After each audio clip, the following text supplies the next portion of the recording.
이제 오늘부터 좀 긴 호흡을 가지고 사도신경을 강해하려고 합니다. 그래서 2개월에서 3개월 정도 생각하고 있고요. 그 대신에 이제 그날 하는 우리 함께 나누는 말씀은 긴 호흡이 아니니까 너무 긴장 안 하셔도 되고, 이제 기간이 기니까 좀 함께 사도신경에 대해서 좀 이해하고 또 그 말씀을 통해서 함께 은혜 받는 시간이 되기를 소망합니다. 사도신경 하면 저도 모태신앙이니까 어렸을 때부터 자연스럽게 외웠던 것 같아요. 왜 외워야 되는지 모르고 이제 외우는 거라니까 어릴 때 그냥 외웠던 것 같아요. 그래서 지금도 이제 툭 치면 자동으로 이렇게 나오는 게 사도신경과 주기도문이죠. 근데 이제 제가 예수님을 만나고 신앙생활을 하면서 이 사도신경을 왜 하는 걸까? 사도신경이 무엇일까라는 생각이 들 때가 있었어요. 그러니까 늘 저희가 예배 때, 공예배 때마다 함께 고백을 하는 신앙 고백인데, 이것을 왜 하는 거고 이것이 무엇일까라는 생각을 했던 것 같습니다. 그래서 이제 사도신경에 대해서 또 공부를 하고 말씀을 찾아보고 했던 것 같아요. 그래서 그 사도신경에 대해서 우리가 함께 좀 알아가면서 이것이 무엇인가, 또 우리가 왜 이것을 하고 있는가에 대해서 하나씩 또 이해하고 알아갔으면 좋겠습니다. 교회는 신앙을 고백하는 공동체입니다. 우리가 흔히 교회를 여러 가지 말들로 얘기합니다. 예수의 이름으로 모인 사람들의 모임, 또 그리스도의 몸, 세상에서 불러내어진 사람들이 모인 곳, 여러 가지 교회를 표현하는 것이 있는데, 이 모든 말의 공통 분모는 예수 그리스도를 향한 신앙의 고백입니다. 교회는 다른 것이 아니라 동일한 신앙을 고백하는 사람들의 모임인 것입니다. 그래서 다른 신앙 고백을 하는 사람은 교회의 일원이 될 수 없죠. 그렇기 때문에 이단은 교회의 일원이 될 수 없습니다. 다른 신앙을 고백하죠. 또 한편으로는 자신의 입장과 주장과는 다르다고 해서 함부로 이단이라고 말하거나 자신의 이해관계를 해치고 손해를 끼친다고 이단이라고, 사탄의 집단이라고 말해서도 안 됩니다. 그런데 서로가 서로를 향하여서 다투고 정죄하는 일들이 교회사에도 있었고, 지금까지도 뉴스를 통해서도 우리는 간혹가다 접할 수 있습니다. 이처럼 신앙 고백은 구원에도 결정적인 사안입니다. 우리 주님께서도 고백의 문제를 다루신 적이 있어요. 우리가 함께 읽은 본문 말씀인데요. 누가복음 12장 8절입니다. 내가 또한 너희에게 말하노니 누구든지 사람 앞에서 나를 시인하면 인자도 하나님의 사자들 앞에서 그를 시인할 것이요. 주님은 너희들이 사람들 앞에서 나를 시인하면 나도 하나님의 사자 앞에서 그를 시인한 그 사람을 나도 시인한다고 말씀하시는 거예요. 내가 인정한다라고 하십니다. 이것이 구원이 결정되는 중요한 문제인 것이죠. 이어지는 구절을 보면 사람 앞에서 나를 부인하는 자는 하나님의 사자들 앞에서 부인을 당하리라. 무서운 말이죠. 하나님을 부인하는 자는 나중에 하나님 앞에 갔을 때 하나님의 사자들 앞에서 똑같이 부인을 당하게 된다고 말씀합니다. 그렇다면 우리의 신앙 고백이 성경적이고 복음적이고 바른 고백인가를 확인하는 것이 우리에게 정말로 필요한 것이고 중요한 것입니다. 이 신앙 고백이 교회의 본질이고 이것이 구원의 핵심 사안이라면 당연히 바른 신앙 고백이 어떤 것인지를 우리는 알아야 합니다. 우리는 무엇을 믿는 사람들입니까? 네, 맞습니다. 그리고 우리는 무엇을 믿는다고 고백하는 사람들입니까? 이것에 대해서 확실히 하고자 오늘부터 시작하는 것이 사도신경 강해입니다. 신앙은 막연한 것이 아닙니다. 그저 감정에 따라서 그냥 한번 믿어볼까? 교회나 한번 나가볼까? 하는 차원이 아니죠. 신앙에는 반드시 있어야 하는 두 가지 구성 요소가 있습니다. 에베소서 4장 13절입니다. 우리가 다 하나님의 아들을 믿는 것과 아는 일에 하나가 되어 온전한 사람을 이루어 그리스도의 장성한 분량이 충만한 데까지 이르리니. 아멘. 첫 번째는 하나님의 아들을 아는 것입니다. 그리고 두 번째는 하나님의 아들을 믿는 것입니다. 이 둘이 하나가 되어서 자라야 한다고 성경은 우리에게 가르칩니다. 첫 번째로 알아야 합니다. 우리가 무엇을 믿는 사람들이고 우리 믿음의 내용이 무엇인지 알아야 합니다. 그리고 그것을 믿고 따르고 고백하는 것입니다. 그렇게 할 때에 우리는 잘할 수 있습니다. 나이는 여러분 그냥 세월이 지나면 먹게 되죠. 그러나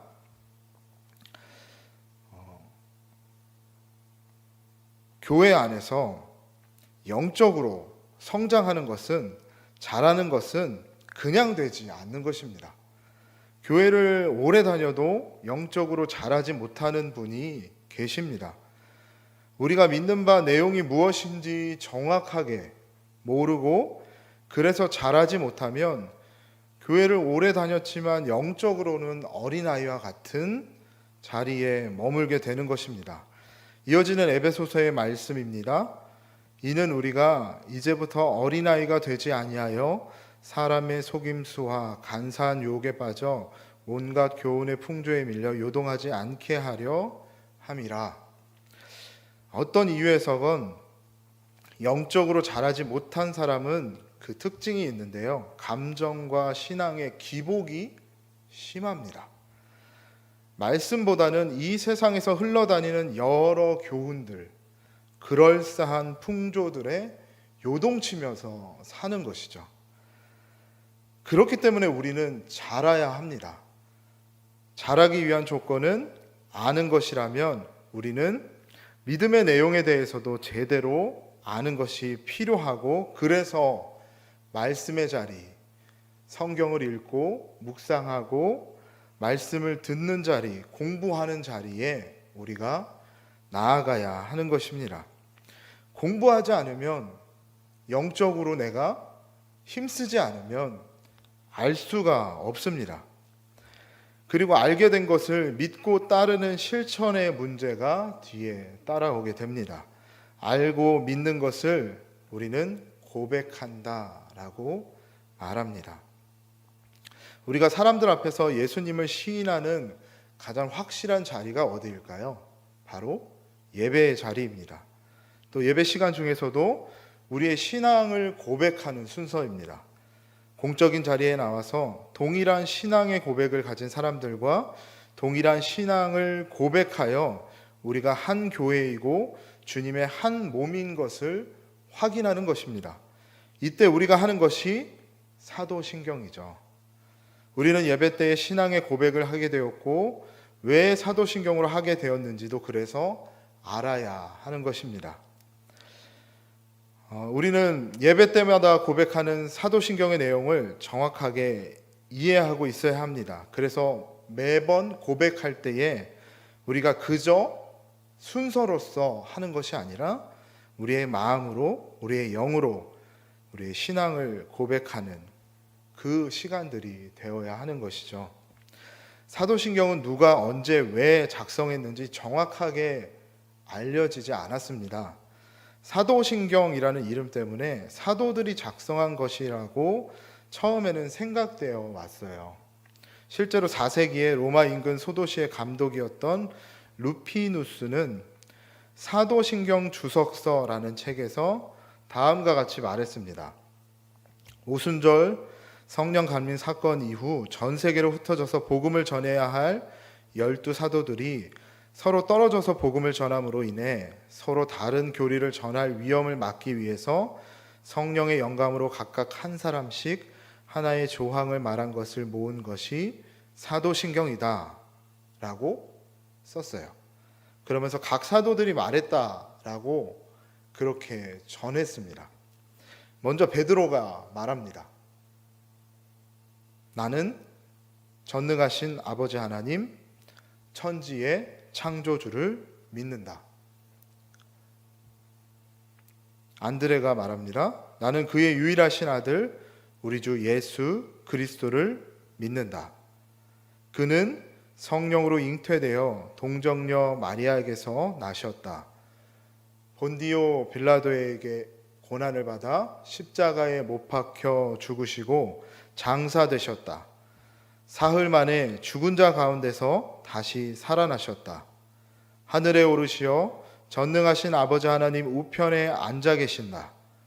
거기로부터 살아있는 자와 죽은 자를 심판하러 오신다. 나는 성령을 믿는다.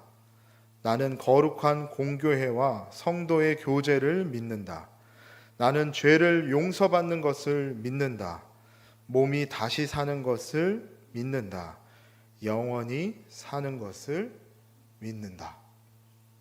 이 사도신경이 12문장으로 되어 있기에 이것이 정설로 믿어지다가 15세기경부터 부정되기 시작하고 칼빈 등의 종교개혁자들도 사도들이 직접 사도신경을 만들었다는 것을 받아들이지 않습니다. 그런데 사도들이 아니라면 누가 이 사도신경을 만들었는지 아무도 모르게 된 거죠. 사도신경이 사도들의 신앙의 고백을 담아 교회의 역사 안에서 서서히 자연스럽게 굳어진 것을 뒤집을 만한 확실한 증거도 없습니다. 왜냐하면 이 신앙 고백이 정말로 오래됐기 때문이에요. 사도들이 직접 작성한 것이 아니어도 그것이 크게 중요한 것이 아닌 이유는 이 사도신경의 내용이 지극히 사도적이기 때문입니다. 내용이 사도적이란 말은 사도신경의 내용이 사도들이 전한 복음과 정확하게 일치한다는 거예요. 그렇기 때문에 굳이 사도들이 만든 것이 아니라고 말할 것이 없는 것이죠. 사도신경이 정확하게 언제 만들어졌는지 알 길이 없지만 기독교의 아주 초기 문서부터 사도신경이 등장합니다. 언제냐면요, 주후 150년경이에요. 그러니까 지금으로부터 최소한 1900년 전, 굉장히 오래전이죠. 그때부터 사도신경은 고백되기 시작했습니다. 처음에는 전도되어서 교회에 들어오게 된 사람들에게 교회가 믿는 믿음의 내용을 전하고 가르치기 위해 만들어졌습니다.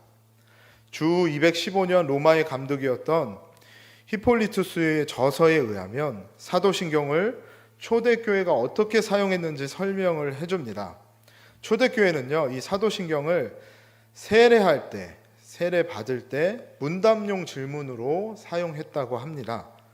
그리고 신자의 삶에서 단 한 번 받은 세례는 매 주일 예배를 통해서 반복하게 했습니다. 그래서 사도신경이 공예배의 순서에 들어오게 되었고 주일 예배를 드릴 때마다 사도신경을 암송하게 하는 것이 오늘까지 교회의 전통이 되었습니다. 한 교회를 다니는 모든 성도가 동일한 신앙을 고백하고 다른 사람 앞에서 계속해서 자신의 믿음을 시인하게 만든 것입니다. 그런데 이런 처음의 의도를 잃어버리고 그저 예배 순서 중에 하나라고만 생각하게 된 경향이 우리에게 있습니다. 그리고 왜 하는지 또 그것에 대해서 진지하게 생각하지 않는 경우도 많죠. 우리는 예배 때 왜 사도신경을 외우는지 이제 알았고 이제는 사도신경의 각 문장들과 단어의 의미들을 제대로 이해하고 암송하기 위해서 함께 노력을 하면 좋겠습니다. 주님의 말씀을 다시 보고 싶습니다. 오늘 본문 12장 누가복음 12장 8절입니다. 내가 또한 너희에게 말하노니 누구든지 사람 앞에서 나를 시인하면 인자도 하나님의 사자들 앞에서 그를 시인할 것이요. 우리는 예배 때마다 이 일을 반복하는 것입니다. 이로 인해서 결정적인 그날에 우리가 주님 앞에 갔을 때 우리 주님께서는 하나님의 사자들 앞에서 저와 여러분 한 사람 한 사람을 시인해 주실 것입니다. 받아 주실 것입니다. 이는 내 사람이라 인정해 주실 것입니다. 예수님이 어느 날 제자들을 데리고 가이사랴 빌립보로 가셨습니다. 그때 주님은 제자들에게 너희는 나를 누구라고 하느냐고 물으십니다. 예수님이 이 질문을 하신 곳은요, 가이사랴 빌립보의 산 중턱에 로마의 모든 신들을 모아놓은 판테온이라는 곳이었어요. 만신전, 그러니까 신들이 굉장히 많이 있는 그 앞이었습니다. 이때 베드로가 우리가 잘 아는 멋진 대답을 합니다. 주는 그리스도시요 살아계신 하나님의 아들이십니다 라고 고백하죠. 다른 사람들 앞에서 하고 있는 이 베드로의 시인을 예수님은 무척 기뻐하시며 말씀하셨습니다. 마태복음 16장 17절 18절입니다. 예수께서 대답하여 이르시되 바요나 시몬아 내가 복이 있도다. 이를 내게 알게 한 이는 혈육이 아니요 하늘에 계신 내 아버지시니라. 또 내가 내게 이르노니 너는 베드로라. 내가 이 반석 위에 내 교회를 세우리니 음부의 권세가 이기지 못하리라. 그리고 교회에 대한 약속을 주셨습니다. 이것이 우리가 아는 교회입니다. 그렇기 때문에 교회는 신앙 고백의 공동체요, 동일한 신앙을 고백하는 사람들의 모임인 것입니다. 또한 우리의 바른 신앙 고백은 우리 구원의 근거가 될 것입니다. 로마서 10장 9절 10절입니다. 내가 만일 내 입으로 예수를 주로 시인하며 또 하나님께서 그를 죽은 자 가운데서 살리신 것을 내 마음에 믿으면 구원을 받으리라. 사람이 마음으로 믿어 의에 이르고 입으로 시인하여 구원에 이르느니라. 아멘. 그렇기 때문에 내가 믿는 바가 무엇이고 교회가 무엇이고 교회를 하나 되게 하는 것은 다른 것이 아니라 우리의 신앙 고백이라는 것을 우리가 알아야 합니다. 그래서 그 가운데서 가장 오래되고 가장 전통적이며 간결하지만 가장 중요한 내용을 담고 있는 이 사도신경이 우리에게 중요합니다. 사랑하는 성도 여러분, 우리가 이 사도신경을 이제 하나하나 한 구절 한 구절 함께 이제 묵상하고 나눌 때에 그 구절 구절들마다 우리의 신앙이 고백되어지고 또 그 사도신경을 통해서 하나님 앞에서 늘 우리의 믿음을 고백하고 신앙을 고백하며 살아가시는 저와 여러분이 되기를 소망합니다. 오늘 말씀의 제목이 나는 믿습니다입니다. 여러분 이 신앙 고백 언제 하시나요? 여러분의 삶에서 예배 때 하시죠. 그리고 언제 고백을 하시나요? 제가 얼마 전에 나는 믿습니다 라는 고백을 했을까 뒤돌아봤습니다. 언제 했을까요? 나는 믿습니다. 신앙을 고백한 것이 언제였을까요? 어려운 문제가 제 앞에 왔을 때였습니다. 제가 이 교회에 온 지 이제 거의 2년이 다 돼 갑니다. 참 시간이 빠른 것 같아요. 근데 여러분 인생을 살다 보면 2년마다 돌아오는 게 있죠. 그게 뭐죠? 여러 가지가 있는데 요즘에 큰 이슈 그렇죠, 부동산.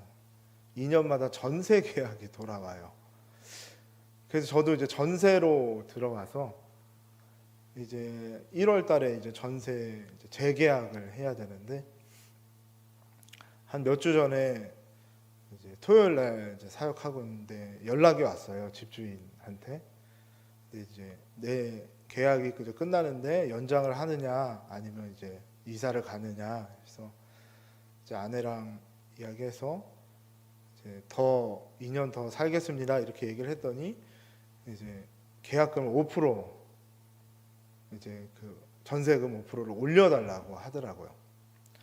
근데 제가 그 딱 내용을 이제 알고 알겠습니다 딱 하고 하는데 제 안에 가장 먼저 드는 생각은 답답하고 삶이 무겁고 갑자기 이제 재정적으로 압박이 들어오니까 야, 참 전세는 왜 이렇게 오를까? 우리 같은 사람은 어떻게 살라고? 막 이런 이제 생각들이 처음에 올라왔습니다. 그리고 마음이 이제 착잡하고 우울하더라고요. 어찌됐든 제가 가장이니까 책임을 져야 하잖아요. 그리고 나서 이제 그날 저녁 이제 방에서 조용히 하나님 앞에 기도하는데 하나님 어떡하죠? 하나님 나 돈 없는데요. 하나님 나 좀 이제 도와주셔야 되지 않을까요? 이런 기도를 한 게 아니라요. 그냥 잠잠히 하나님 앞에서 제 마음을 이제 속으로 하나님 앞에 드리면서 제 안에서 이제 고백이 됐는데 그것은 주님, 저는 주님을 믿는 주님의 자녀입니다. 나는 주님을 믿습니다. 이 고백이 먼저 나왔습니다.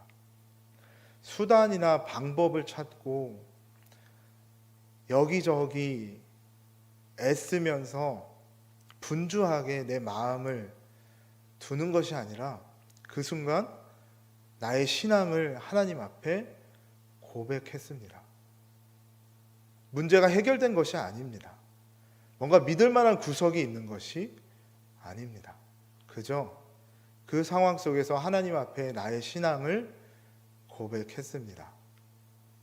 그때 하나님께서 제 안에 평안을 주셨습니다.